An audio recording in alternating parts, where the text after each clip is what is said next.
नमस्कार दोस्तों, स्वागत है आपका YouTube चैनल कंपटीशन बस पर। मैं हूं नितेश। दोस्तों, बात करेंगे यहां पीटीईटी एग्जाम के रिजल्ट के बारे में। मुझे मालूम है काफ़ी बेसब्री से आप सभी को इंतजार है पीटीईटी एग्जाम के रिजल्ट का, यानी कि बीएड में एडमिशन के लिए जो प्रवेश परीक्षा होती है प्री एग्जाम, और ये बात कर रहा हूँ राजस्थान की, तो उसका आप सभी को काफ़ी बेसब्री से इंतजार है।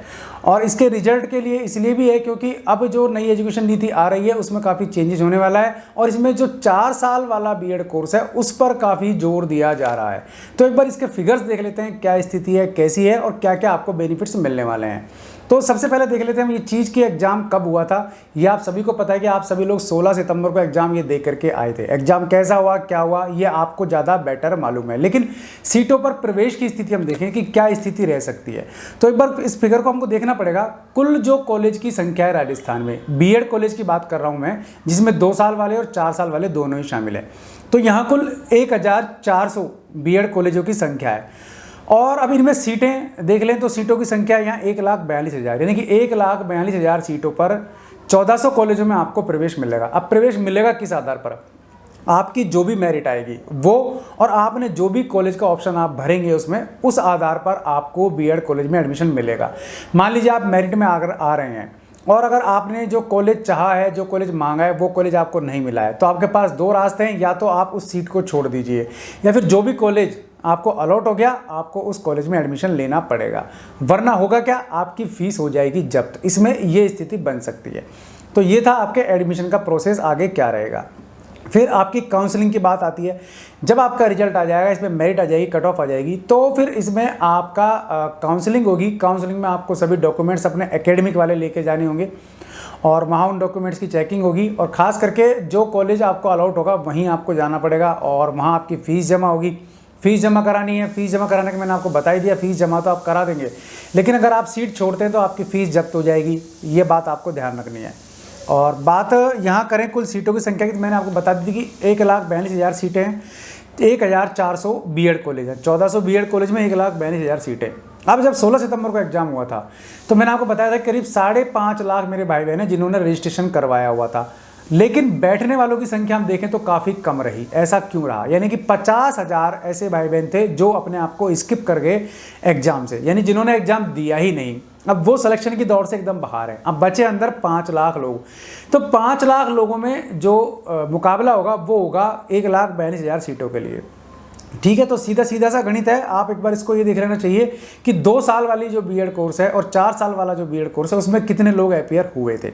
तो 4 साल वाली सबसे पहले बात करें तो 1,92,000 के आसपास इसमें फॉर्म भरे गए थे, यानी इतने मेरे भाई बहन रजिस्टर्ड हुए थे, लेकिन 1,57,000 ने इसमें एग्जाम दिया है। तो इसको कम नहीं कह सकते कि 1,57,000 लोग एग्जाम दे करके आए। कोरोना के टाइम में भी मैंने देखा था काफ़ी सेंटर्स में बहुत ज़्यादा भीड़ थी और सभी लोग एग्जाम दे रहे थे, तो काफ़ी इसका मतलब लोगों ने तैयारी भी की है। और बात करें 2 साल के बीएड कोर्स वाली, तो यहाँ 3,26,638 ने एग्जाम दिया है। तो भाई ये फिगर तो जस्ट इससे हम ये देखें तो 2 गुना 2.5 गुना से भी ज़्यादा है। ठीक है, तो इस प्रकार कुल 5 लाख के आसपास जो है इसमें अपीयर होने वाले कैंडिडेट्स की संख्या थी। कोरोना गाइडलाइन थी, उसका पूरा ध्यान दिया गया। और रिजल्ट की हम बात कर रहे हैं इसका, तो रिजल्ट की आपको डेट बता देता हूँ टेंटेटिव। तो एक्चुअल में जो भी एग्जाम होता है, खास करके पीटीटी की बात करें, प्री टीचर एजुकेशन टेस्ट की बात करें राजस्थान की, तो यहाँ जब एग्जाम होता है 16 सितंबर को आपका जैसे एग्जाम हुआ, तो इसके 15 दिन के अंदर रिजल्ट आने की संभावना रहती है। आपकी की जारी हो जाती है और उस पर आपत्तियाँ वगैरह मांगी जाती हैं, और ये सब होने के बाद आपका रिजल्ट जारी हो जाता है। तो 15 दिन माने तो आप यूँ मान लीजिए कि सितंबर माह के जस्ट लास्ट में या फिर अक्टूबर माह के जस्ट फर्स्ट में आपका रिजल्ट आ सकता है प्री बीएड का। अब आपको ये देखना है कि फर्स्ट काफ़ी सारे ऐसे मेरे भाई बहन भी हैं जिन्होंने 12th लेवल पर, यानी कि 4 साल वाले बीएड कोर्स में फॉर्म भी भरा था और 2 साल वाले में भरा था। अब कन्फ्यूजन की स्थिति है, काफ़ी सारे सवाल पूछे जाते हैं कमेंट बॉक्स में कि सर 2 साल वाला बेटर है, 4 साल वाला बेटर है, क्योंकि आगे आने वाले टाइम में जैसा कि नई एजुकेशन पॉलिसी 2020 थी, उसमें कहा जा रहा था कि भाई 4 साल वाला जो कोर्स है 2030 के बाद या 30 तक उसको ज़्यादा प्रेफरेंस दिया जाएगा टीचर बनने में। तो उसको लेकर काफ़ी कन्फ्यूजन है। तो इस बारे में मैंने आपको पहले भी सलाह दी थी, पहले भी आपको बताया था कि जिस कोर्स में आपका एडमिशन हो रहा हो, चाहे वो 2 साल वाले में हो रहा हो, चाहे आपके 4 साल वाले में हो रहा हो, तो आपको एडमिशन ले लेना है, मिस नहीं करना है चांस। फीस जरूर आपकी 2 साल वाले बीएड कोर्स की फीस आप करीब 54-55 हज़ार के आसपास लगेगी, लेकिन 4 साल वाले की जस्ट इससे कई गुना, यानी कि 3 गुना 4 गुना फीस लगेगी। 2.5-3 लाख रुपए इसमें खर्च होते हैं। बाकी हॉस्टल वगैरह आप लेंगे तो अलग फीस होगी। तो ये आपका खर्च जरूर बढ़ सकता है, लेकिन जब आप 12th वाला बीएड कोर्स करेंगे तो आपको डिग्री प्लस बीएड की डिग्री भी मिलेगी। ठीक है, तो ये डिग्री आपको इस तरह मिलेगी, बीए बीएड या फिर बीएससी बीएड। और अगर बात करेंगे केवल बीएड कोर्स की, तो उसमें केवल आपको बीएड की डिग्री मिलेगी, उसमें आपका ग्रेजुएशन होना जरूरी है। तो ये वेरिएशन दोनों में है।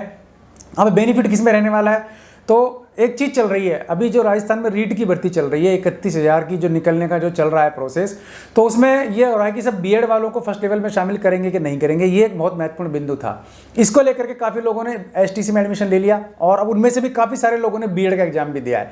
तो एक चीज़ मैं आपको बता दूँ कि बीएड वाले शामिल हों या ना हो, एसटीसी वालों को भले ही लेवल फर्स्ट में शामिल किया जाए, ये चीज़ अभी एक तरह से क्लियर हुई नहीं है, लेकिन संभावना है कि बीएड वालों को लेवल फर्स्ट में शामिल नहीं होने दिया जाएगा।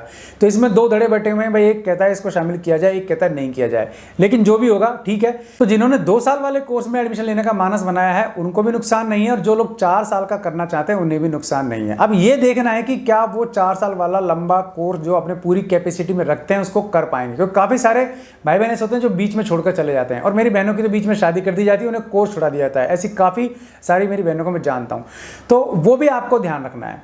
अब बात आती है टीचिंग की। तो जब आप बीएड कर लेते हैं तो 2 तरीके की टीचर भर्ती होती है, ये आप सभी को मालूम है भाई। फर्स्ट लेवल होता है, सेकंड लेवल होता है। टेट आपको पास करना होता है, लेकिन टेट का इस बार बैरियर नहीं है, वो सीधा रीट कर दिया गया है, यानी कि बीएड के बाद आप सीधा रीट करो और रीट में अगर आप सेलेक्ट हो जाते हैं तो आप टीचर बन सकते हैं। लेवल 1 में वो लोग होते हैं जो पहली से 5वीं कक्षा तक को पढ़ाते हैं। लेवल 2 में वो भाई बहन होते हैं जो 6ठी से लेकर के 8वीं क्लास तक के स्टूडेंट्स को पढ़ाते हैं। और ये स्थिति अब लेवल फर्स्ट में जो एसटीसी जिन्होंने किया हुआ है, ठीक है ना, तो वो इसमें शामिल हो सकते हैं। लेवल 2 में बीएड वालों को चांस दिया जाता है। इस बार काफ़ी सारा विरोधाभास है कि बीएड वालों को लेवल फर्स्ट और सेकंड दोनों में चांस मिलेगा, और बीएसटीसी वालों को केवल फर्स्ट लेवल में चांस मिलेगा। तो ऐसे में लेवल फर्स्ट में कंपटीशन बढ़ जाएगा, यानी कि फर्स्ट से लेकर के 5th क्लास तक जो टीचर बनते हैं उनमें कंपटीशन बढ़ जाएगा, और बीएड में कंपटीशन तो ऑलरेडी है ही, तो दोनों में ही कंपटीशन कम होने की संभावना नहीं है। तो प्रभावित कैसे हो रहा है? एक्चुअली में पहले ये माना जाता था कि जो लोग बीएसटीसी करते हैं वो लेवल फर्स्ट में शामिल होते हैं और वहाँ कंपटीशन कम होता है, इसलिए बीएसटीसी करने वालों की संख्या लगातार बढ़ती गई और बीएड में सीटें खाली रहने लगी और काफ़ी सारे कॉलेजेस तो बंद भी हो गए। लेकिन अब जब से ये नियम आया कि बीएड वालों को लेवल फर्स्ट में भी लेंगे, तब से ये स्थिति बन रही है कि बार बार ये कमेंट आ रहे हैं, बार बार ये कन्फ्यूजन हो रहा है कि कोर्स आखिर करें कौन सा, लेवल फर्स्ट के लिए केवल बीएसटीसी करें या फिर बीएड भी कर लें। तो भाई इसमें अभी मैं आपको क्लियर कर देता हूँ एक बार फिर से कि आपका जो भी कोर्स आपका हो जाए, आप चाहे बीएसटीसी में हो, चाहे आप 2 साल वाले में हो, चाहे आप 4 साल वाले बीएड में हो, तो आपको एडमिशन ले लेना चाहिए, क्योंकि तीनों ही कोर्स आपको टीचर बनाते हैं। अब बात आती है फायदे की। तो आप चाहे लेवल फर्स्ट में जाएं, चाहे लेवल सेकंड में जाएं, शुरुआत में आप रहेंगे 3rd ग्रेड टीचर ही और वही आपको सैलरी पैकेजेस मिलेंगे। स्कूलों का जरूर बेनिफिट हो सकता है, जो मिडिल स्कूल्स हैं वो थोड़े ठीक ठाक होते हैं, लेकिन अमूमन स्कूल्स ऐसे हैं जो लेकर के फर्स्ट से सेकेंड मिडिल तक हैं या फिर 10th तक हैं, तो सब स्कूल मर्ज हैं आपस में, तो ज़्यादा इसका भी कोई बहुत ज़्यादा चीज़ देखने को अलग से देखने को नहीं मिलती, खास करके राजस्थान के परिप्रेक्ष्य में तो आपको बता सकते। सैलरी पैकेज की मैंने बात बताई आपको, तो आप रहेंगे 3rd ग्रेड टीचर ही, लेकिन 3rd ग्रेड टीचर में आपको जो मिडिल स्कूलों से ये फायदा मिलेगा कि थोड़े बच्चे आपको बड़े मिलते हैं, पढ़ाने के लिए थोड़ा समझ सकते हैं। बिल्कुल छोटे लेवल पे आप जाते हैं प्राइमरी लेवल पे, तो वहाँ बच्चे बिल्कुल नादान अबोध होते हैं, तो उनको थोड़ा डील करने में, टैकल करने में प्रॉब्लम आती है। ये स्थिति है आपकी बीएड की। अब इसकी कट ऑफ की एक बार देख लेते हैं। तो देखो, मैंने आपको शुरू में बताया था कि ये एग्जाम ऐसा था जिसने अपना एग्जाम का स्कोर 60 से 65 के बीच कर लिया हो, अगर उसने उसके बाद भी एग्जाम की दिया है, रिस्क लिया है, तो वो रिस्क में ऑलरेडी आ सकता है। लेकिन जिसने इस लेवल पर रिस्क लेना बंद कर दिया था 60-65 के आसपास स्कोर पर, तो उसके सिलेक्शन के चांस बन जाते हैं। तो ये बात आपको ध्यान रखनी, 400 के आसपास अगर आप नंबर लाते हैं तो आपके सिलेक्शन के चांस बनेंगे, इसमें आपको सीट मिलने के चांस बनेंगे इसमें। और अगर आप 350 से नीचे रहते हैं तो संभावना थोड़ी कम हो जाएगी। लेकिन इसमें मेरी बहनों को छूट मिल जाती है, उनकी कैटेगरी वाइज कट ऑफ काफ़ी धीरे धीरे कम चली जाती है और वो 250-300 के आसपास तो उनका सिलेक्शन करीब करीब पक्का हो जाता है। अब चूंकि ईडब्ल्यूएस भी है तो आरक्षण की एक कैटेगरी और जुड़ गई है, तो यहाँ भी सीटों का बंटवारा है, डिवाइडेशन होता है और थोड़ा सा मेरिट पर फर्क पड़ जाता है। तो खैर मेरिट जो भी आएगी, क्योंकि बीएड में केवल एडमिशन मात्र है तो इसकी मेरिट को लेकर के बहुत ज़्यादा चर्चा करने वाली स्थिति नहीं होनी चाहिए, क्योंकि बीएड कोर्स एक ऐसा कोर्स है कि इसको बहुत सारे लोगों ने किया हुआ है और बहुत सारे लोग इसको करके बैठे हैं। खास करके रीट की बात करें, टेट पास की बात करें, तो राजस्थान में 11 लाख तो ऐसे लोग हैं जो रीट का इंतजार कर रहे हैं, जिन्होंने टेट पास किया हुआ है। और अभी ये नया बैच आ जाएगा तो इसके बाद एक बार फिर डिमांड उठ सकती है कि सब इस रीट को आगे खिसकाया जाए। तो इस तरीके तरीके से चीज़ें चलती रहती हैं। कुल मिला के बात ये है कि आपका जो रिजल्ट है वो लास्ट सितंबर माह के लास्ट में या फिर अक्टूबर के फर्स्ट वीक में आ सकता है बीएड का। और आपको 2 साल वाला 4 साल वाला जो भी आपको मिल रहा हो बीएड कोर्स, आप उसको कर लें। जिन्होंने एसटीसी में एडमिशन ले लिया है वो घबराएं नहीं, वो एसटीसी पूरी करें अपनी, वो बीएड में जंप मारने की कोशिश ना करें। कोई ज़्यादा इसमें काफ़ी परेशान होने की जरूरत है नहीं। तो वीडियो पसंद आया तो लाइक और शेयर जरूर करना, चैनल पसंद आया तो सब्सक्राइब करना, बेल आइकन दबा देंगे आप तो वीडियोस के नोटिफिकेशन आपको मिलते रहेंगे। आज के लिए इस वीडियो में इतना ही, ऐसे किसी यूजफुल वीडियो में फिर मिलूंगा, तब तक के लिए नमस्कार।